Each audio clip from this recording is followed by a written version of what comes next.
सम्पूर्ण साथीहरुमा good morning तथा नमस्कार भन्न चाहन्छु। अहिले हामी प्युठान जिल्लाको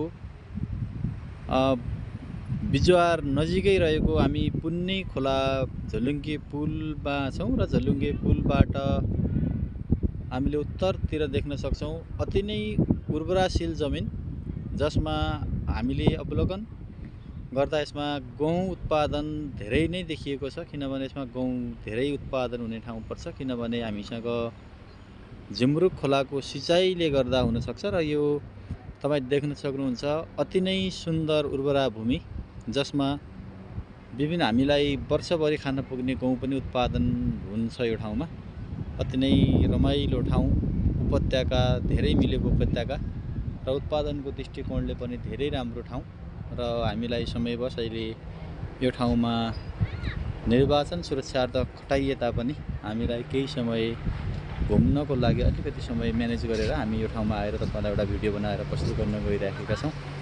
र वास्तवमा प्युठान जिल्लाको यो ठाउँ चाहिँ अति नै राम्रो देखिन्छ र विकासको दृष्टिकोणले पनि राम्रो डेभलप भएको ठाउँ देखिन्छ र हेर्न सक्नुहुन्छ तपाईहरु यस भिडियोमा यो ठाउँ कति रमाइलो, कति सुन्दर यो भिडियोमा हेर्न सक्नुहुन्छ। र अलिकति आज यो मौसम अलि खराबीको कारणले गर्दा त्यति राम्रोसँग भ्यूहरु नदेखिन सक्छ, त्यही पनि म तपाईहरुलाई जति देखिन्छ त्यति देखाउन चाहन्छु। हेर्न सक्नुहुन्छ बस्ती यति दामी उपत्यका, सायद यो उपत्यका पनि एउटा प्युठान जिल्लाको सदरमुकाम खलङ्गा नभएर यो ठाउँ भइदिएको भए अझ धेरै नै राम्रो हुने जस्तो देखिन्छ। किनभने यति राम्रो ठाउँ, यति समतल भूभागमा हामीले बस्ती बसाउँदा सायद यो ठाउँ चाहिँ धेरै नै प्रभावकारी हुन्छ जस्तो देखिन्छ। र माथितिर अलिकति बस्ती बसाल्ने र यो उपत्यकालाई कृषि हबको रूपमा निर्माण तथा विकास गर्न सकियो भने हामीलाई धेरै हदसम्म चाहिँ